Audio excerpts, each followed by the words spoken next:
Hello, I'm Philip Stoughton for EMS Now. I'm here at Productronica 2013 in Munich, and I'm joined by Chris Hall, who is from Electrolube and takes care of their Australian and New Zealand market. Fascinating markets. Unusual to see a rep from that area here in Munich. I'm a bit on my own over here, but there's a few people come through, and a few of our distributors come through, and a few Kiwis dropped in to say good day. So, that's great. And that's great. We had a party there one night, and so a couple of Australians come along, and they just fitted right in and drank all the beer. Of course. It's not a stereotype at all. No.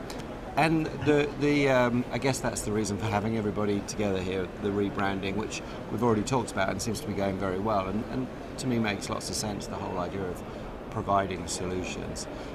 Tell me a little bit about the Australian and New Zealand electronic manufacturing market, kind of the scale and the distribution. You're in Sydney. Is most of it down in that corner?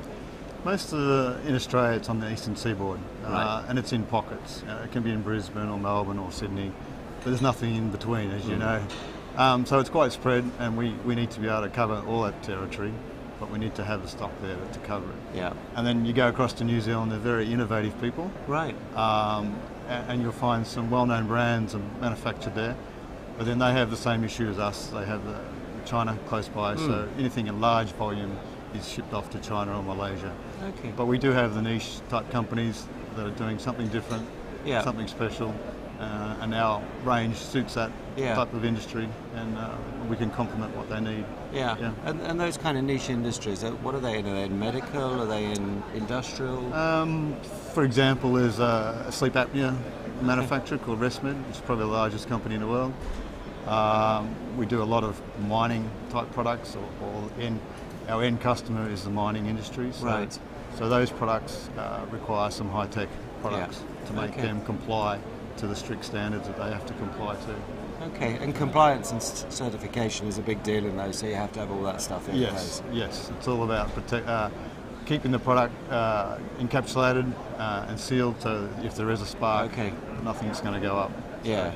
So that's really important. And in terms of the approvals that are needed for those particular markets, I guess Electrolube has a pretty broad range of those approvals. Yes, we have our approvals, but then when the customer applies for their approval, which is a long process, it's just part of the link to get to that final. And that link's really important because visibility, we hear more and more about visibility and traceability up and down the supply chain.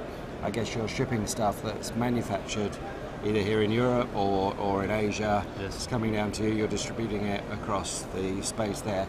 You've got to have a pretty close control over that. That's true, yes, we have to regulate that and have all the documents.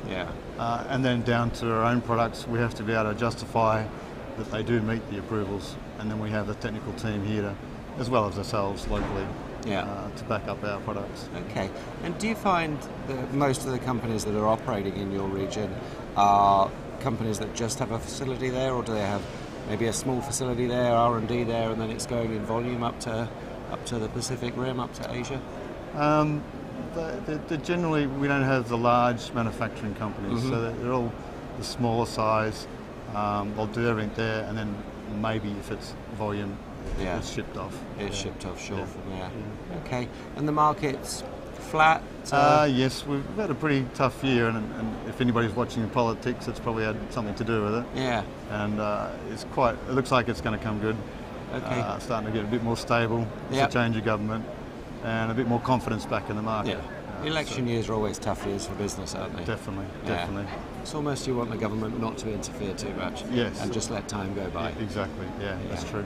Okay, well thanks for stopping by, thanks for chatting, good to meet you. Nice to meet you. Safe travels back. Thank you very much. Thank you.